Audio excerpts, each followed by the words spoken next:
Microsoft Suite because that's what we use at work. So I've been distracted from Claude. But in my head, I was like, well, Claude, you and I've got this date set because pitch night's coming. Well, pitch night was this past Tuesday. And so I had all these ideas of what I wanted to do. And I'm going to call it my Kendra moment, Brian. I go to pitch night Tuesday. Wednesday night, I'm putting in all my data into my spreadsheet that I've maintained the spreadsheet for 24 years. I get into Claude. I'm like, hey, Claude, okay, it's April 7th, pitch night. You ready to go? And I start to write. So what I do is I will input data and then I will write a summary. And so as part of my project, when we were learning projects a couple weeks ago, I had put in a number of my emails so that Claude could get to know my writing style and my sort of sarcastic personality, particularly with this group. So I'm excited to see what he says. I start typing into it, and I'm getting better at prompts. You've helped me a lot, Brian, with prompting and sort of guiding it. So I said, well, these things happened, and I want to focus on these couple of things. We had a special substitute, happened to be my cousin, who hadn't been there in a couple of years, and I wanted to highlight why having him back was just, everybody was very happy to see him given his own adversity that he went through. And I'm hoping someday he'll come and join us on this podcast to tell us about it, but I'm not going to talk more about it until then. So we kind of start going along, and Claude was kind of flailing, in my opinion. Man, obviously it's the driver, not the car, but we weren't getting where I wanted to get. No, not necessarily. Well, not obviously, but yeah. Go ahead. So I finally kind of get it where it's pretty close, and the last draft was a little off, but we were getting closer, and I'm continuing to prompt, and I get the dreaded, you're out of time, and would not do anymore. I was very frustrated. To your point, Brian, at least I learned something. I don't pick it. It doesn't all stick in here, but some does.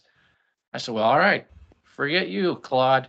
And I just copied it all and put it in ChatGPT, and ChatGPT and I finished it. So there is some, I guess, perfect. The moral of the story is get to know them, help them get to know you. And that's why I was kind of excited about Claude. Is how to set up your personality, I guess, is what we'll call it. But it's an interview guide, basically, that then, and I've gone through it. In fact, that was one of the topics I thought we might do today, but it's a little bit long, and maybe I'll send it to all three of you, and you can experience it for yourself.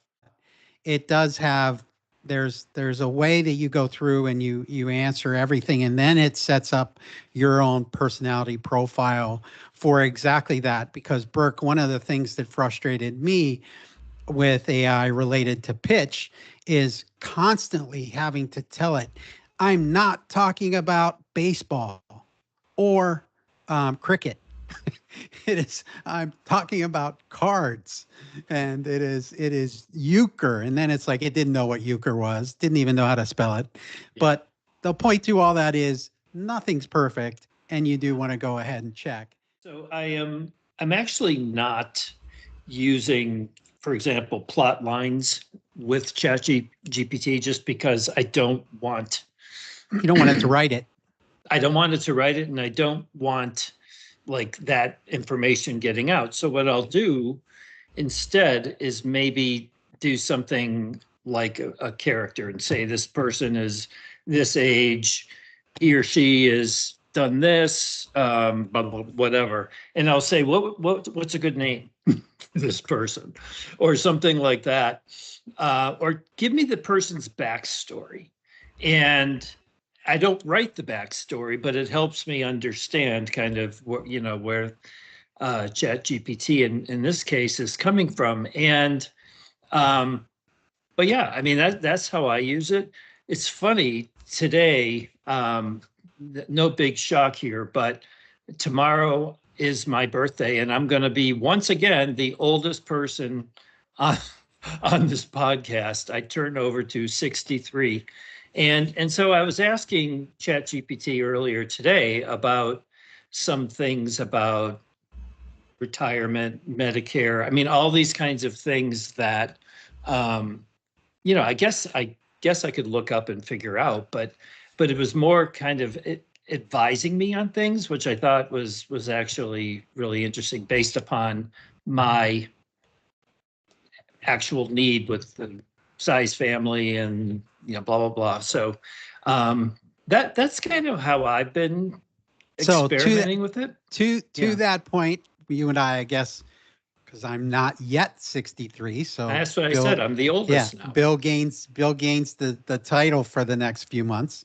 Is that? But I too was doing similar exercise for to try to plan, as well as prove to Kendra that we're not ready to have to go live in a cardboard refrigerator box.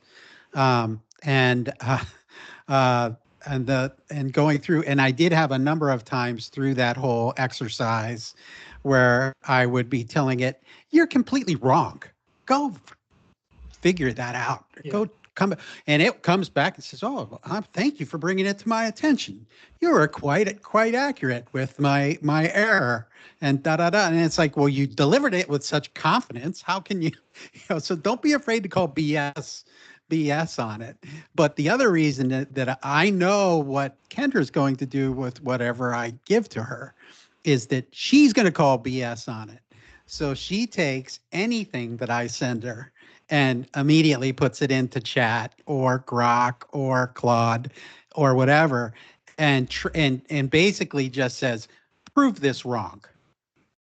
And then we go from there. But that's a great way to do it for yourself, right?